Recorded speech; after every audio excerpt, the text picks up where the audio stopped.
আসসালামু আলাইকুম। আশা করি সকলে ভালো আছেন। আমি প্রতিবাদী সাহার। আজকের আলোচনার বিষয় হচ্ছে, আপনারা সবাই জানেন যে গতকালকে জাপান সফরে অন্তর্বর্তী সরকারের প্রধান উপদেষ্টা ডক্টর মোহাম্মদ ইউনূস স্যার বলেছেন যে কোনো পরিস্থিতিতে জুনের মধ্যেই নির্বাচন হবে। অর্থাৎ 2026 সালের জুনের মধ্যে নির্বাচনে দৃঢ় প্রতিজ্ঞ ডক্টর মোহাম্মদ ইউনূস। এদিকে গতকালকে নয়াপল্টনে বিএনপির তারুণ্যের সমাবেশ হয়েছে। আপনারা জানেন বিশাল একটা গণজমায়েত ছিল। রাজধানীর এই যে নয়াপল্টন এলাকা কানায় কানায় পূর্ণ ছিল। দীর্ঘ যানজট এবং দীর্ঘ দূর পর্যন্ত রাস্তা বন্ধ হয়ে এই প্রোগ্রামটা হয়েছে। অসংখ্য মানুষের সমাগম, লক্ষ লক্ষ মানুষের সমাগম আপনারা সবাই দেখেছেন। কিন্তু সেখানে জনাব তারেক রহমান, বিএনপির ভারপ্রাপ্ত চেয়ারম্যান, কি ঘোষণা দিয়েছেন? উনি বলেছেন যে ডিসেম্বরের মধ্যেই নির্বাচন হতে হবে। অর্থাৎ দুই মেরুর দুইটি কথা। অন্তর্বর্তী সরকারের প্রধান ডক্টর মোহাম্মদ ইউনূস স্যার বলছেন যে কোনো পরিস্থিতিতে আগামী বছর জুনের মধ্যে নির্বাচন।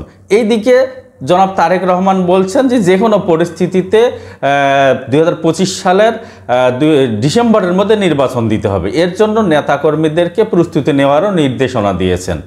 তাহলে দেখেন, দুই মেরুর দুই যদি কথা হয় তাহলে তো এখানে দ্বন্দ্বমূলক একটা কথা।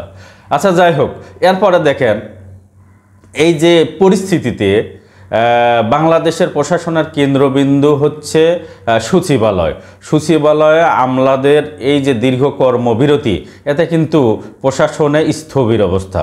আপনারা জানেন যে শেষ পরিণতি যে কি হবে আল্লাহ ভালো জানে। অর্থাৎ এই প্রশাসনেই কিন্তু সারা বাংলাদেশের হৃৎপিণ্ড যদি অফ হয়ে থাকে তাহলে কিন্তু দেশের জন্য চরম ক্ষতি। আমরা আশা করছি সরকার এবং সচিবালয়ের আমলারা বসে দ্রুত গতিতে আপনারা একটা মিউচুয়ালে আসেন, সমস্যার সমাধানে আসেন, দেশ শান্তিতে চলুক, এটাই আমরা আশা করি। আবার এমন পরিস্থিতির মধ্যে সারা বাংলাদেশে আইন শৃঙ্খলা পরিস্থিতির অবনতি। আপনারা জানেন অনেক এলাকায় প্রশাসনের আইন শৃঙ্খলা বাহিনীর নিষ্ক্রিয়তা দেখা যাচ্ছে। সারা বাংলাদেশে খুন, এরপরে ছিনতাই, মারামারি, ডাকাতি, মহাসড়কে ডাকাতি, বিভিন্ন ধরনের ঘটনা ঘটছে। এই যে অপ্রীতিকর ঘটনাগুলো ঘটছে, এটা কেন আইন শৃঙ্খলা বাহিনী শক্ত হাতে প্রতিরোধ করতে পারছে না, এটাও একটা দেখার বিষয়।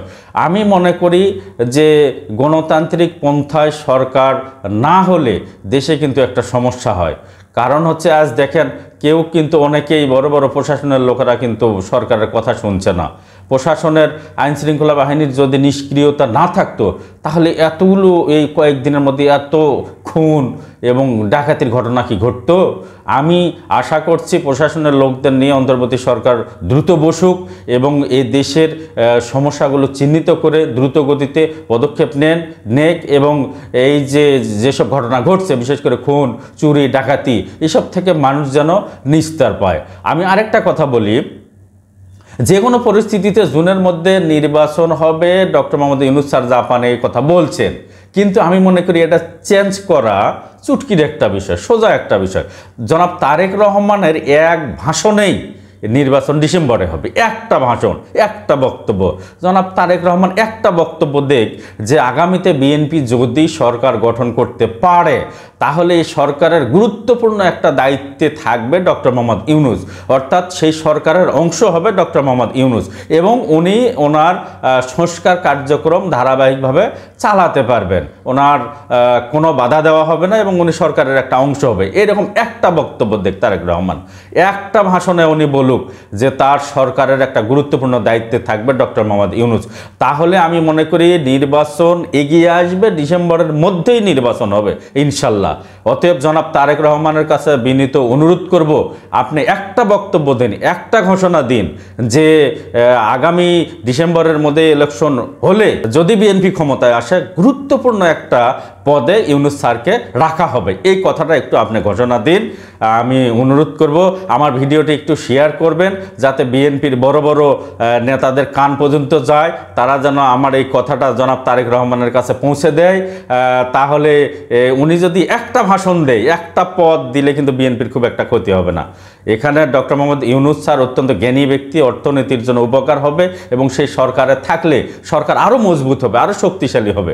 অতএব ভিডিওটি একটু শেয়ার করবেন যাতে বিএনপির বড় বড় নেতাদের কান পর্যন্ত যায় এবং তারা যেন জনাব তারেক রহমানকে এই বিষয়টা যেন বলে। ঠিক আছে দর্শক শ্রোতা, ভালো থাকবেন, সুস্থ থাকবেন, আসসালামু আলাইকুম।